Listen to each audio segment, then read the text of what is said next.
يا أيها النبي إنا أرسلناك شاهدا ومبشرا ونذيرا وداعيا إلى الله بإذنه وسراجا منيرا وبشر المؤمنين بأن لهم من الله فضلا كبيرا. بسم الله الرحمن الرحيم. السلام عليكم ورحمة الله وبركاته. الحمد لله الذي أرسل رسوله بالهدى ودين الحق ليظهره على الدين كله وكفى بالله شهيدا. الصلاة والسلام على سيدنا محمد وعلى آله ومن تبعهم بإحسان. اللهم علمنا ما جهلنا وانفعنا بما علمتنا وزدنا بكرمتك علما نافعا يا رب العالمين. Ini adalah pertemuan ketiga kajian kitab Sunan An-Nasa'i. Meskipun kita belum masuk ke dalam kitab Sunan An-Nasa'i, melainkan kita baru mempelajari tentang sirah kehidupan Imam An-Nasa'i, Ahmad bin Syu'aib An-Nasa'i rahimahullah. Dan pada kali ini insyaallah kita akan mulai berkenalan dengan ta'lifat atau mu'allafat dari beliau rahimahullah. Bahwasanya kita harus ketahui bahwasanya Al-Imam An-Nasa'i tidak hanya memiliki kitab Sunan An-Nasa'i Al-Mujtaba yang akan kita pelajari, melainkan beliau juga memiliki beragam kitab yang mayoritasnya di bidang hadis. Al-Imam Ahmad bin Syu'aib An-Nasa'i rahimahullah, beliau telah meninggalkan untuk kita, mewariskan untuk kita suatu tharwah azimah, suatu kekayaan yang sangat besar dan agung. Sekalipun misal karya beliau hanyalah Sunan Sughra Al-Mujtaba ini, sekalipun cuma itu, maka itu sudah cukup benar-benar membuat kita kenyang akan ilmu. Walaupun kita juga tidak layak untuk merasa kenyang akan ilmu, tetapi betapa qimah ilmiah, value dan nilai-nilai dalam Sunan An-Nasa'i, terutama dalam bidang fiqih dan hadis, itu benar-benar bermanfaat untuk kaum muslimin yang datang setelah beliau. Dan pagi, siang, sore dan malam nama beliau disebut dan dibaca di kitab-kitab. Walaupun memang di tanah air kita yang tercinta ini, kajian kitab semacam Sunan An-Nasa'i itu mungkin belum digalakkan, atau kitab sunan-sunan lainnya seperti Sunan Abi Dawud, Sunan At-Tirmidzi, Sunan An-Nasa'i dan Sunan Ibnu Majah dan lain-lainnya belum digalakkan. Tetapi tetap di kitab-kitab cetak banyak hadis-hadis yang kita temukan, hadis riwayat Nasa'i juga. Maka alhamdulillah, segala puji bagi Allah yang memberikan hikmah kepada yang Dia kehendaki untuk Dia berikan. Hal tersebut, bergulirnya hadis-hadis beliau di kitab-kitab, itu menunjukkan hidupnya sarwah beliau, hidupnya efek beliau dan usaha beliau radhiyallahu anhu wa rahimah. Sebagaimana sabda Nabi sallallahu alaihi wasallam, "Idza mata ibnu Adam," atau "Idza mata al-insan in qata'a 'amaluhu illa min thalath." Jika mati anak manusia, anaknya Adam, maka amalannya itu terputus pahalanya kecuali satu dari tiga atau tiga-tiganya. Dan di antaranya disebutkan ilmun yuntafa'u bihi, ilmu yang dimanfaatkan dengannya. Maka alhamdulillah, apa yang ada di Sunan An-Nasa'i keseluruhannya adalah ilmu. Walillahil hamd. Dan kita juga memperhatikan sunnah-sunnah yang ada di Sunan An-Nasa'i yang sebelumnya dalam Sahih Al-Bukhari dan Sahih Muslim. Al-Imam An-Nasa'i rahimahullah termasuk ulama yang memperbanyak karya dan tulisan. Dan mayoritas karya beliau, bahkan mungkin bisa bilang ke semua karya beliau, tidak lepas dalam bidang hadis dan ilmu-ilmu hadis. Tetapi hal yang disayangkan oleh sebagian ulama, karya-karya beliau sebagiannya itu mafqudah, yaitu hilang. Nah, karya pertama yang akan kita sebutkan di sini ya, jadi beberapa karya. Jadi dari seluruh karyanya Imam Ahmad bin Syu'aib An-Nasa'i yang rajin dan hobi menulis ini, itu sebagiannya mafqudah, sebagiannya hilang, sehingga yang diketahui hanyalah nama-nama kitab tersebut saja. Jadi dengan banyaknya nama-nama tersebut, ternyata yang di zaman sekarang tidak mendapatkan kitab-kitab itu karena hilang. Baik. Sekarang kita sebutkan kitab-kitab yang sekarang alhamdulillah Allah Ta'ala berikan kita kesempatan untuk memanfaatkannya, yaitu kaum muslimin di zaman modern ini. Kitab yang pertama yang kita sebutkanlah kitabnya yang agung besar, yaitu yang disebut As-Sunan Al-Kubra. Jadi Imam An-Nasa'i memiliki kitab As-Sunan Al-Kubra yang dikatakan oleh para ulama a'zamu mu'allafatin Nasa'i 'ala al-itlaq, yaitu karyanya Imam An-Nasa'i yang paling agung secara mutlak dari semua karyanya, itu yang paling besar. As-Sunan Al-Kubra. As-Sunan Al-Kubra bukan kita yang bahas, bukan kitab yang akan kita bahas pada kajian-kajian kita ini. Tetapi As-Sunan Al-Kubra itu adalah kitab asalnya sebelum adanya As-Sunan Al-Sughra, yaitu Al-Mujtaba yang akan kita bahas. Asal dari kitab ini adalah asal untuk Sughra, dan dahulunya ya sebelum di zaman sekarang, di zaman terakhir sebelum sekarang, kitab Al-Kubra ini, As-Sunan Al-Kubra itu sempat hilang dari peredaran, tidak diketahui. Tetapi alhamdulillah dengan izin Allah, kitab As-Sunan Al-Kubra karya Imam An-Nasa'i pun bisa terlacak dan kemudian alhamdulillah ditahqiq dan dicetak. Walhamdulillahirabbil alamin. Dan cetakan ya kemudian dicetak oleh percetakan Darul Kutub Al-Ilmiyah di Lebanon sana dengan tahqiq Dr. Abdul Ghaffar Al-Bundari dan Sayyid Israwi Hasan. Tetapi tahqiq mereka berdua dikatakan oleh sebagian ulama hadis itu laisa 'alal mustawal matlub. Tahqiq mereka berdua terhadap As-Sunan Al-Kubra di kitab cetakan Darul Kutub Al-Ilmiyah itu tidak mustawa, levelnya bukan level yang diinginkan oleh para ulama, melainkan banyak terjadi kekurangan di sana. Nah, kemudian Syekh Abdul Somad Syarafuddin pun memulai untuk mentahqiq kitab ini dan mengeluarkan jilid pertamanya. Dan wallahu alam ala kulli hal, As-Sunan Al-Kubra itu adalah asal untuk kitab As-Sunan As-Sughra Al-Mujtaba yang akan kita bahas nanti.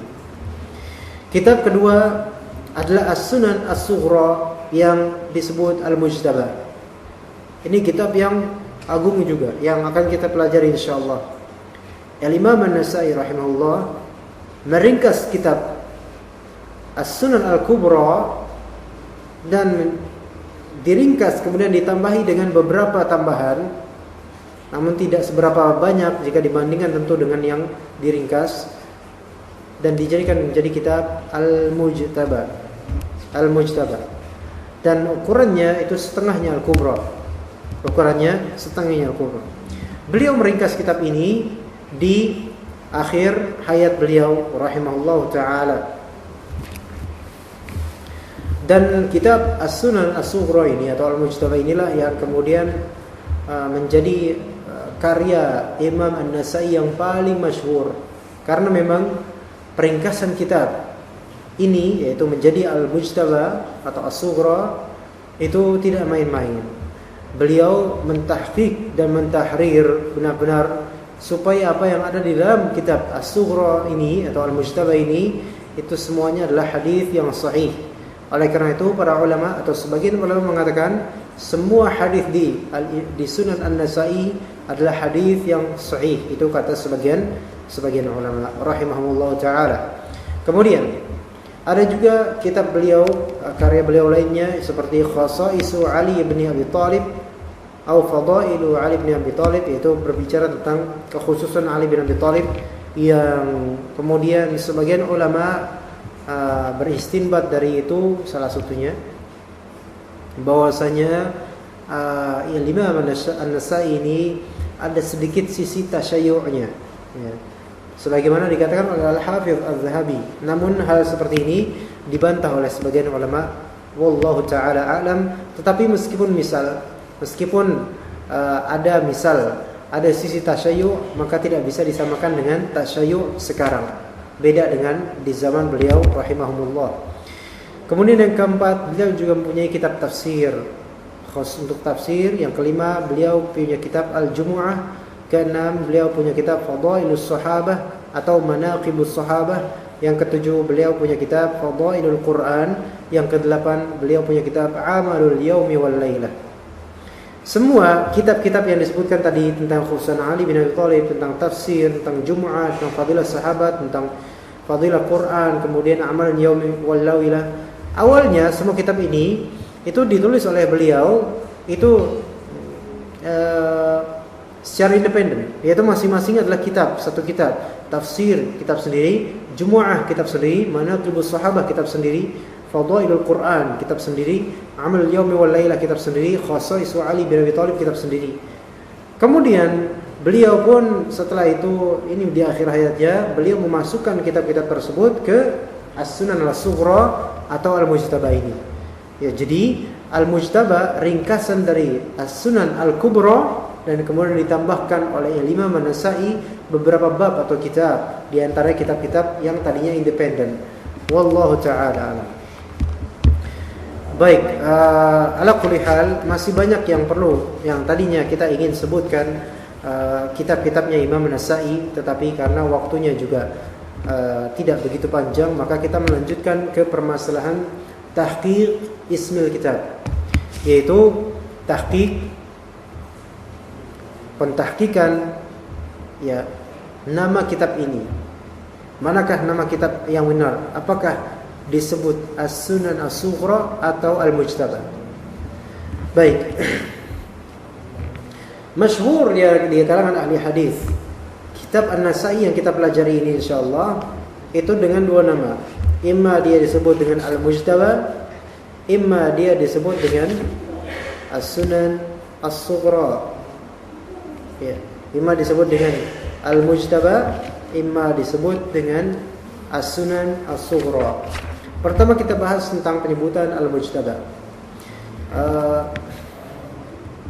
Dan insyaallah ini yang lebih kuat, ya. Bahwasanya kitab yang kita pelajari memang disebut Sunan An-Nasa'i sekarang, Sunan An-Nasa'i. Namun asal namanya yang disebut oleh Imam An-Nasa'i adalah Al-Mujtaba. Nama kitab ini adalah Al-Mujtaba. Tapi kita awali dengan Al-Mujtaba. Itu Al-Mujtaba artinya Al-Mustafa, pilihan. Nah, penamaan dari Imam An-Nasa'i ini ya menunjukkan di dalam kitabnya sendiri, di dalam kitabnya, yaitu bertulis di sini. Dalam kitab Al-Qasamah. Dalam kitab Al-Qasamah ada perkataan Nasa'i bab ma jaa fi kitabil qisasi minal mujtaba mimma laysa fi sunan, ta'wil qawlillahi azza wa jalla wa man yaqtul mu'minan muta'ammidan fajazauhu jahannam khalidan fiha. Baik, fajazauhu jahannam khalidan fiha. Di sini dalam kitab Al-Mujtaba Sunan An-Nasa'i Al-Sughra, ya, itu ada kitab namanya Al-Qasamah. Nah, di dalam kitab Al-Qasamah itu ada suatu bab. Bab tersebut dijudulkan oleh Imam An-Nasa'i ini, ma jaa fi kitabil qisasi minal mujtaba mimma laysa fi sunan Al-Kubra. Yaitu bab ini berjudul begini: apa yang datang dari hadis athar dalam kitab Al-Qisas dari Al-Mujtaba, dari kitab ini, mimma laysa fi sunan Al-Kubra, yang tidak ada di As-Sunan Al-Kubra. Itu yang menulis bab, ya, yang membuat judul bab, mengkaryakan judul bab itu adalah Imam An-Nasa'i. Dan Imam An-Nasa'i sendiri yang mengatakan minal mujtaba, yaitu dari mujtaba kitab ini. Mimma laisa fi Sunan Al-Kubra, yaitu yang tidak ada di kitab As-Sunan, yaitu Al-Kubra. Nah, ini benar-benar straight, tepat, langsung penamaan oleh Al-Imam An-Nasa'i terhadap kitabnya itu dengan nama Al-Mujtaba. Ya, dengan Al-Mujtaba. Baik, kemudian dalam perkataan ulama-ulama terdahulu, ya, ulama-ulama terdahulu pun mengatakan namanya kitab Sunan Sughra ini adalah Al-Mujtaba. Akan kita sebutkan insyaallah satu persatu klaim-klaim para ulama bahwasanya Sunan ini namanya adalah Al-Mujtaba. Bismillahirrahmanirrahim. Yang pertama, Abu Ali Al-Ghassani, dia berkata dalam kitab Fahrasat Ibnu Khair Al-Ishbili, Kitabul Aimani was-Sulh laisa minal kubra, innama huwa minal mujtaba fi sunanil musnada li Abi Abdurrahman Ahmad bin Syuaib An-Nasa'i. Abu Ali Al-Ghassani dalam kitab Fahrasat Ibnu Khair Al-Ishbili mengatakan Kitabul Aiman was-Sulh, kitab Al-Aiman, ya, jadi dia dalam kitab Al-Mujtaba ini ada nama kitab Al-Aiman was-Sulh. Kedua kitab itu yaitu ada kitab Al-Aiman dan ada kitab As-Sulh. Al-Aiman itu berarti sumpah-sumpah, As-Sulh itu artinya perdamaian. Kitab sumpah dan kitab perdamaian, kedua-duanya laisa minal kubra, bukan termasuk atau bukan diambil dari kitab yang kubra, bukan diambil dari kitab As-Sunan Al-Kubra. Innama huwa minal mujtaba, kata Abu Ali Al-Ghassani. Tetapi keduanya, yaitu Al-Aiman dan As-Sulh, itu minal mujtaba, dari Al-Mujtaba. Itu kitab Al-Mujtaba. Jadi di kitab Sunan Al-Kubra enggak ada, tapi di kitab Mujtaba. Nah, ini Abu Ali Al-Ghassani menamakan kitab tersebut Al-Mujtaba, itu menunjukkan bukan dia menamakannya, tetapi yang menamakannya adalah Imam An-Nasa'i itu sendiri. Al-Minal Mujtaba fi Sunanil Musnadah, dalam kitab Sunan yang tersanadkan li Abi Abdurrahman, yaitu Ahmad bin Syuaib An-Nasa'i rahimahullah. Kemudian imam lainnya Ibnul Athir rahimahullah, yang memiliki kitab yang bernama Jami'ul Usul dengan tebalnya dan memiliki muqaddimah untuk kitab Jami'ul Usul. Pemilik kitab Jami'ul Usul ini mengatakan dalam kitab Jami'ul Usul di muqaddimahnya, beliau rahimahullah mengatakan fa sana'al mujtaba fa huwal mujtaba minas sunan. Apa kata Ibnul Athir? Imam An-Nasa'i membuat kitab namanya Al-Mujtaba, fahuwa Al-Mujtaba minas sunan. Maka kitab itu adalah pilihan ijtiba dari Sunan Al-Kubra. Di sini Ibnu Athir mengatakan menyebut dua nama kitab. Yang pertama fasana'a Al-Mujtaba, maka Imam An-Nasa'i membuat kitab Al-Mujtaba. Al-Mujtaba adalah nama kitab Sunan As-Sughra. Kemudian fahuwal mujtaba, maka kitab Sunan As-Sughra ini, Al-Mujtaba ini, itu dari kitab As-Sunan, ringkasan dari As-Sunan. As-Sunan yang dimaksud di sini adalah As-Sunan Al-Kubra. Maka bisa diketahui bahwasanya dahulu para ulama mereka memutlakkan kata As-Sunan untuk Nasa'i, maksudnya adalah As-Sunan Al-Kubra. Walaupun sekarang masyhurnya di kalangan tulabul ilm dan ulama, ketika disebut Sunan An-Nasa'i, maka secara mutlak, maka normalnya maksudnya adalah As-Sunan As-Sughra atau asalnya adalah Al-Mujtaba. Baik. Kemudian Imam Al-Hafidh Al-Dhahabi rahimahullah dalam kitab At-Tadhkirah fi Ulumil Hadis, dalam kitab At-Tadhkirah, ya, disebutkan di situ bahwasanya beliau berkata,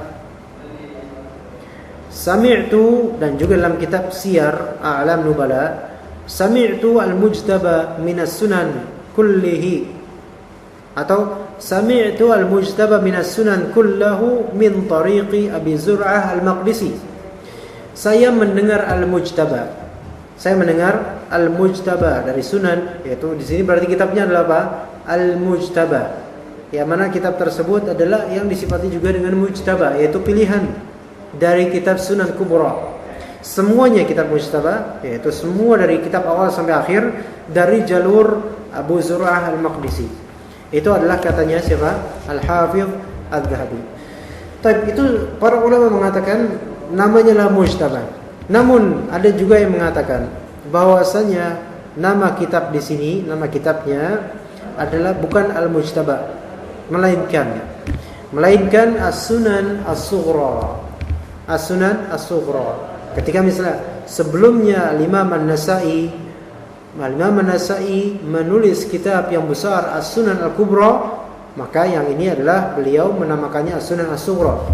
Di antara para ulama yang menyebut nama kitab ini sebagai As-Sunan As-Sughra atau As-Sughra adalah Al-Imam As-Suyuti dalam kitab Husnul Muhadarah.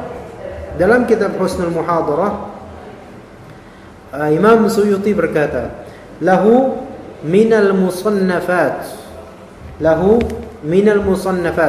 as-sunan al-kubra was-sughra wa hiya minal kutubis sittah. Lahu, yaitu Imam An-Nasa'i memiliki musannafat, memiliki beberapa karya, as-sunan al-kubra dan as-sughra.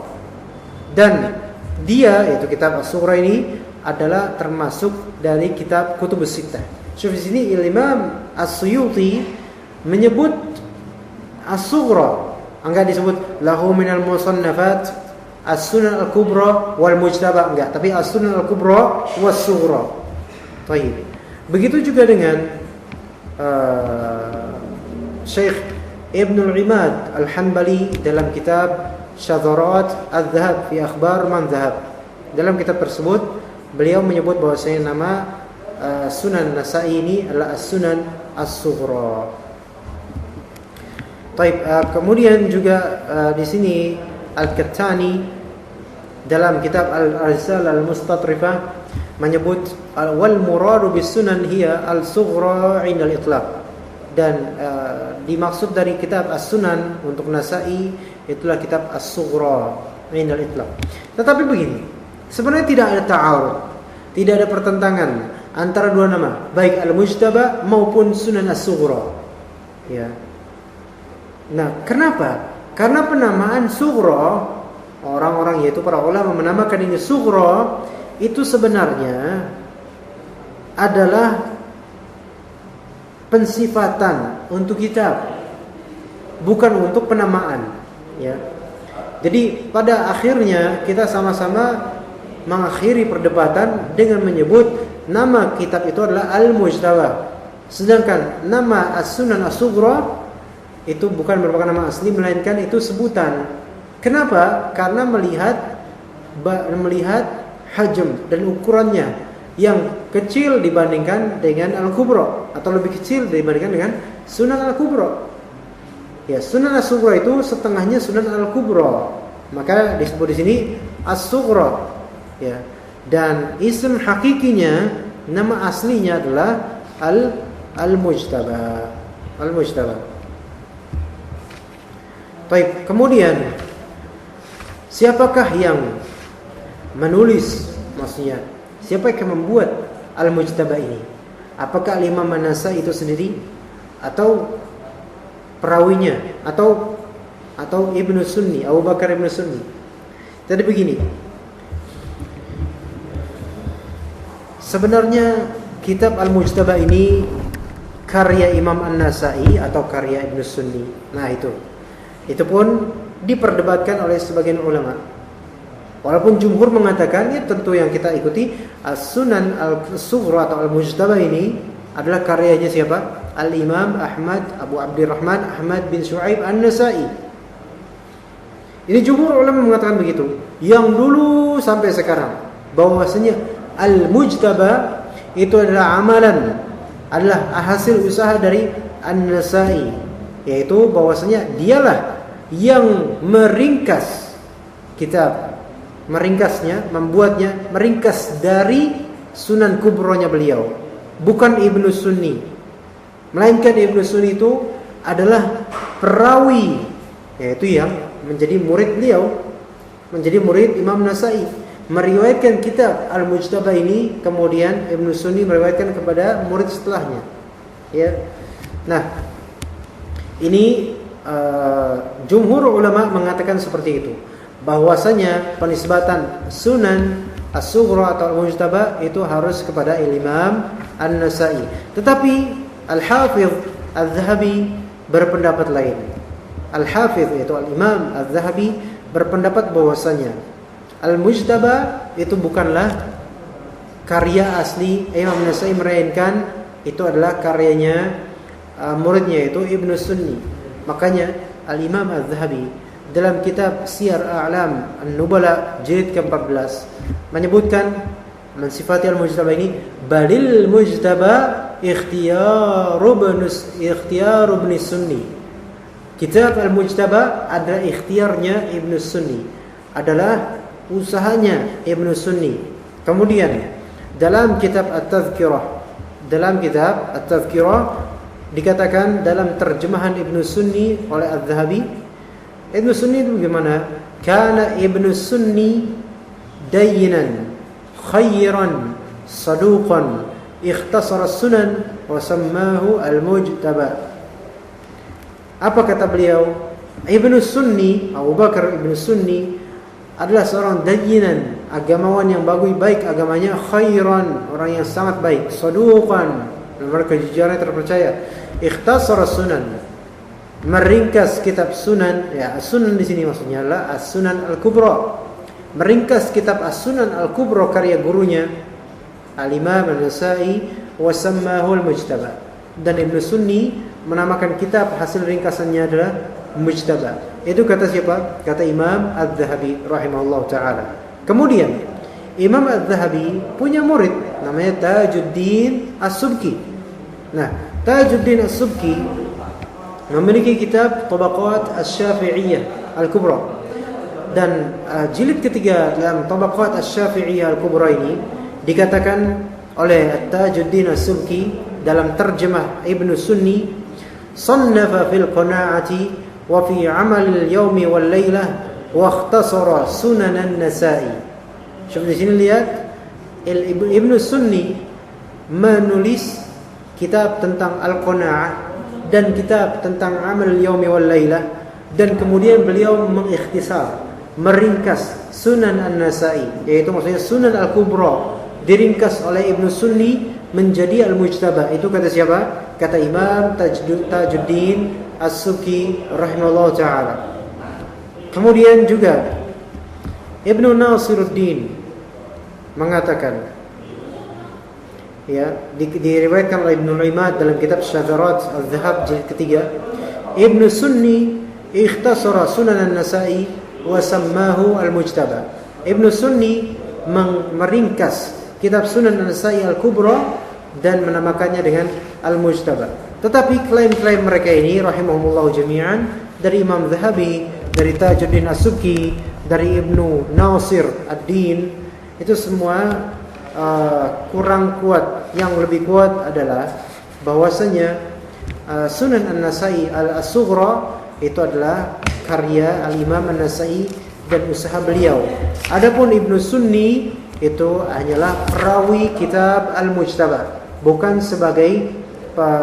sebagai orang yang berkarya untuk kitab Al-Mujtaba. Walillahil hamd. Walhamdulillah, itu adalah pembahasan yang ringkas tentang beberapa hal terkait dengan kitab As-Sunan As-Sughra atau Al-Mujtaba ini, yang insyaallah mudah-mudahan menjadi hal yang bermanfaat bagi kita semua, sebagai iktibar bahwasanya validitas itu penting, bahwasanya validitas itu penting, dan ini semua adalah ilmu sehingga kita tahu bahwasanya untuk menelaah suatu kitab turathi seperti ini kita juga perlu tahu asal usul dan sejarahnya, periwayatan dan seterusnya. Semoga Allah Subhanahu wa taala berikan taufik kepada kita dalam semua amalan kita yang baik-baik, ditujukan hanya kepada Allah dan ikhlas, kemudian diberikan rezeki istiqamah. Dan inilah alhamdulillah kajian Sunan An-Nasa'i seri ketiga telah kita selesaikan, dan insyaallah kita akan bertemu di kesempatan berikutnya untuk masih membahas tentang awal-awal, yaitu masih perihal tentang globalitas tentang kitab Sunan An-Nasa'i As-Sughra atau kitab Al-Mujtaba ini. Kita tutup dengan doa kafaratul majlis. Subhanakallahumma wa bihamdika asyhadu an la ilaha illa anta astaghfiruka wa atubu ilaik. Wassalamualaikum warahmatullahi wabarakatuh.